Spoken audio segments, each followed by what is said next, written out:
সাল্লাল্লাহু আলাইহি সাল্লামের আশিক। এবার হযরতে জাবির রাদিয়াল্লাহু তাআলা আনহু বললেন, বিবি আমাকে ওই একশের জবের আটা শোনালা, ওটা দিয়ে রুটি তৈরি করো। ওটা দিয়ে রুটি তৈরি করার পর আল্লাহর নবীকে আমি দাওয়াত করে খাওয়াবো।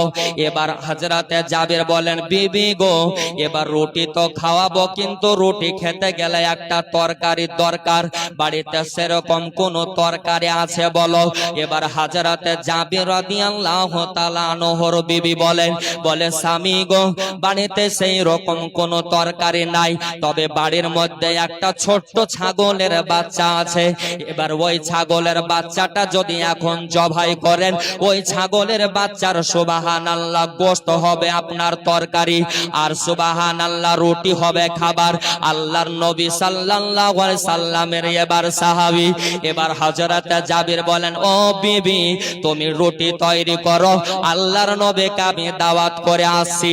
এবার স্বামীকে বলছেন, বিবিতে বলে স্বামী গো শুনেন, আপনি আল্লাহর নবীকে আপনি দাওয়াত করবেন, তবে আমার বাড়িতে যে একশের আটা আছে এই দিয়ে আমি রুটি তৈরি করব, রুটি আমি খাওয়াবো। আপনি নবীকে দাওয়াত করবেন, নবীর সঙ্গে যদি সুবহানাল্লাহ 8টা থেকে 10টা মানুষ আসে, এই থেকে খাবারের ব্যবস্থা হয়ে যাবে। তবে যদি তার চাইতে বেশি আসে, আমার বাড়িতে আমরা অপমান হয়ে যাব। স্বামী গো আল্লাহর নবীর কাছে যাওয়ার পরে আপনি বলবেন একশের আটার সুবহানাল্লাহ রুটি হয়েছে, আপনি সেই মোতাবেক আপনি লোককে নিয়ে আসবেন। আল্লাহর নবীর কাছে হযরতে জাবির চললেন। এবার যেয়ে দাঁড়াইয়া আছে আদবের সহিত আল্লাহর নবী বলছেন, জাবির কি হয়েছে বলো, কেন তুমি দাঁড়িয়ে আছো? ইয়া রাসূলুল্লাহ আপনাকে আমি দাওয়াত করতে এসেছি, আপনি আমার দাওয়াত গ্রহণ করুন। আল্লাহর নবীকে সালাম দিলেন, দাওয়াত দিলেন। জাবির বাড়িতে কতটুকু খাবারের ব্যবস্থা করেছো? হুজুর একশের মতন জবের আটা, ও দিয়ে রুটি আর একটা ছোট্ট ছাগলের বাচ্চা, ওটা দিয়ে গোশত তরকারি ওটাই। নবী বললেন ওটাই যথেষ্ট। জোরে বলেন, একটু জোরে বলেন। ওটাই যথেষ্ট, ঠিক আছে। নবী আমার সমস্ত সাহাবীদেরকে দাওয়াত করে দিলেন, সমস্ত সাহাবীদেরকে দাওয়াত করে দিলেন। হযরতে জাবির রাদিয়াল্লাহু তাআলা আনহুকে নবী বলছেন, জাবির বাড়ি যাও, বাড়িতে যেয়ে তোমার বিবিকে বলো যে উনুনের উপরে হাঁড়ি আছে, কিসের? গোশতের হাঁড়ি, সেইটা যেন উনুন থেকে না নামায়। ঠিক আছে ইয়া রাসূলুল্লাহ। এরপর নবী বললেন আরেকটা কাম করিও তো। হুজুর কি করব? বলে তোমার বাড়িতে যে রুটির পাত্র আছে, সেই রুটির পাত্রটাকে সুন্দরভাবে কাপড় দিয়ে ঢাকা দিও। জোরে বলেন, কাপড় দিয়ে সুন্দরভাবে ঢেকে দিবা। আল্লাহর নবী সরকায়নাত ফখরে মওজুদাত দয়ার নবী মুস্তাফা রহমাতাল লিল আলামিন নবী আমার আসছেন। আর এদিকে হযরতে জাবিরকে আগেই পাঠিয়ে দিয়েছেন। ওই মুহূর্তের মধ্যে বাড়ির ভিতরে একটা বড় ঘটনা ঘটে গেল। কি ঘটনা? ওই যে হযরতে জাবির বাড়িতে তরকারি তৈরি করার জন্য যে ছাগলটাকে জবাই করেছিলেন, সেই ছাগলটা জবাই করা হযরতে জাবিরের 2টি ছেলে কিন্তু দেখে। কটা ছেলে বাপ? বলেন বলেন। 2টি ছেলে দেখে। এই দেখার পরে এবার 2 ভাই আলোচনা করছে, হ্যাঁ রে ভাই বাড়িতে যে ছাগল আমার বাপ জবাই করলে, তো ওই রকম ভাবে চলো তোমাটা আমাতেও যে জবাই করা করি খেলি, একই খেলার জিনিস। বড় ভাই ছোট ভাইকে বলছে না ভাই খেলবো না, সেরকম প্রাপ্ত বয়স হয়নি। ছোট ভাইয়ে বড় ভাইয়ে যেয়ে ছাগলকে যেমন ভাবে জবাই করেছিল তেমন ভাবে বড় ভাই নিজের ছোট ভাইকে জবাই করে দিয়েছে। ইস, গোটা শরীর খানা তড়পাচ্ছে। মা মা বলে ডাক দিছে। হযরতে জাবের রাদিয়াল্লাহু তাআলা আনহুর বিবি এবার সুবহানাল্লাহ ঘরের ভেতর থেকে বের হলেন। আর বের হয়ে যাওয়ার পরে এবার দেখছেন সুবহানাল্লাহ ছোট বেটাটার গলাতে ছুরি চালিয়েছে। আপনার রক্ত যেন ফিনকে দিয়ে ছুটছে, আপনার ওই ছেলেটা যেন মারা গিয়েছে। জোরে বলেন ইন্না লিল্লাহি ওয়া ইন্না ইলাইহি রাজিউন। এবার মা জননী বলে, বেটা সোনা রে, তোমার ছোট ভাইকে তুমি কেমন ভাবে এরকম ভাবে জবাই করে দিয়েছ? এটা তোমার অন্যায় হয়েছে, এটা তোমার ভুল হয়েছে। বড় ভাই মনে করছে মা আমাকে মারবে, তাই দৌড়ে পালাতে গিয়ে একটা পাথরের সাথে হোঁচট খেয়ে আর একটা পাথরে আঘাত, বড় বেটাটাও মারা গেল। হায় রে জাবেরের বিবি, দুটো ছেলেকে এবার ওই জায়গা থেকে টেনে নিয়েছে ঘরের ভিতরে, সুন্দরভাবে চাদর দিয়ে ঢেকে রাখলে। ইস, হযরতে জাবির চলে আসছে। বিবি, বিবি সাহেবা, এই তো আমি। কি হলো গো স্বামী?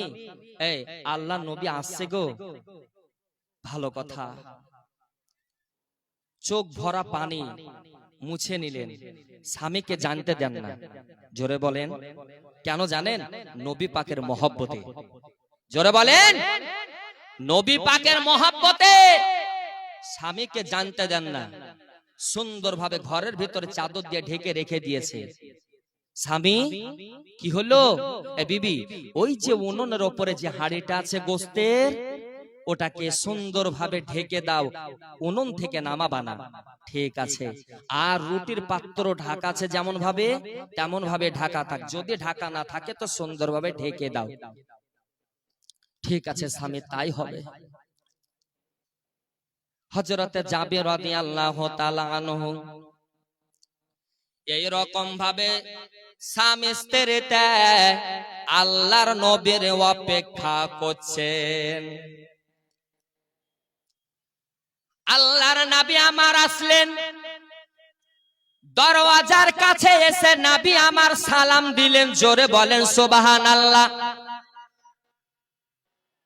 এই কথাটা শোনার পরে আমরা একটা জিনিস শিখলাম, যে বাড়িতে মানুষের গেলে পারে দরজায় সালাম দিতে হয়, নাকি? সালাম দিতে হয়। নবী আমার সালাম দিয়ে দিলেন। এবার সালাম দেওয়া হলো। সালাম দেওয়ার পরে আল্লাহর নবী আমার ভিতরে গেলেন। হযরতে সুবহানাল্লাহ জাবিরের বিবি আল্লাহর নবী সাল্লাল্লাহু আলাইহি ওয়াসাল্লামকে এবার পর্দার আড়াল থেকে নবীকে আমার তাকিয়ে তাকিয়ে দেখছেন। আহারে সেই নবী, যেই নবীকে তায়েফবাসীরা আপনার পাথর মেরেছিল, যেই নবী মুস্তাফা সাল্লাল্লাহু আলাইহি সাল্লামের চেহারাকে আল্লাহু আকবার দেখার পর সুবহানাল্লাহ তীর মেরেছিল। এই নবী মুস্তাফা সাল্লাল্লাহু আলাইহি ওয়াসাল্লামের চেহারাকে দেখার পরেও আপনার সুবহানাল্লাহ বল্লমের আঘাত করেছিল। এমন চেহারাদার নবী, যে চেহারাকে দেখলে পারে মানুষ ফিদা হয়ে যায়, পাগল হয়ে যায়। যে চেহারা দেখার পরে হযরত উমর ইবনুল খাত্তাব কালেমা পড়েছে।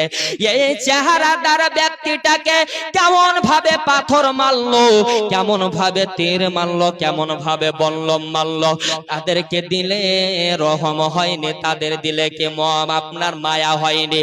হযরতে জাবের রাদিয়াল্লাহু তাআলা আনহু আল্লাহর নবীর চেহারাকে দর্শন করছেন।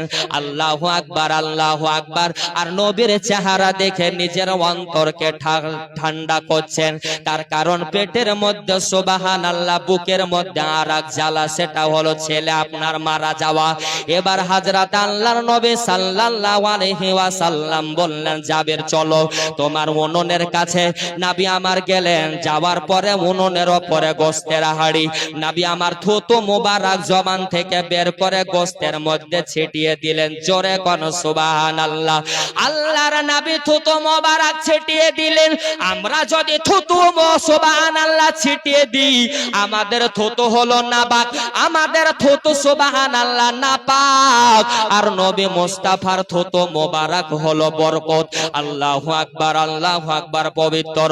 যেই নবী মুস্তাফার থুতু মোবারক লাগালে পারে হযরত আবু বকর সিদ্দিককে সুবহানাল্লাহ সাপে দংশন করেছিল, ওই সাপের বিষ আপনার নষ্ট হয়ে যায়। যেই নবী মুস্তাফার থুতু মোবারকের ওসিলায় ইন্দারার পানি আপনার মিঠা হয়ে যায়। হায় রে নবী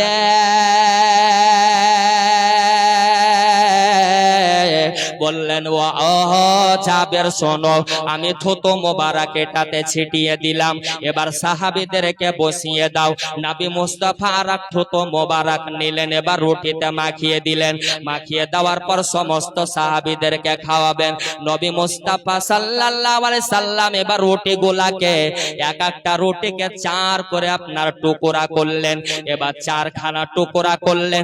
নবী মুস্তাফা আমার বন্টন করে সমস্ত সাহাবীদের খাওয়ালেন। আল্লাহর নবী গো আপনি খান। নবী মুস্তাফা আমার খেলেন না। সাহাবীরাও তোমরাও খাও, আমি শেষের দিকে খাবো। আল্লাহর নবী মুস্তাফা সুবহানাল্লাহ সুবহানাল্লাহ খাওয়ালেন। তবে হযরতে জাবের রাদিয়াল্লাহু তাআলা আনহুর বিবি হযরতে জাবেরকে বলেন, বলে ওগো স্বামী, আপনাকে বলেছিলাম 10 থেকে 15 জনের বেশি আপনি নিয়ে আসবেন না। আমার বাড়িতে তার চাইতে যদি বেশি নিয়ে আসেন আমরা সবাই অপমান হয়ে যাব, খেতে দিতে পারবো না। এবার হযরতে জাবের বলেন, বলে ও বিবি রে,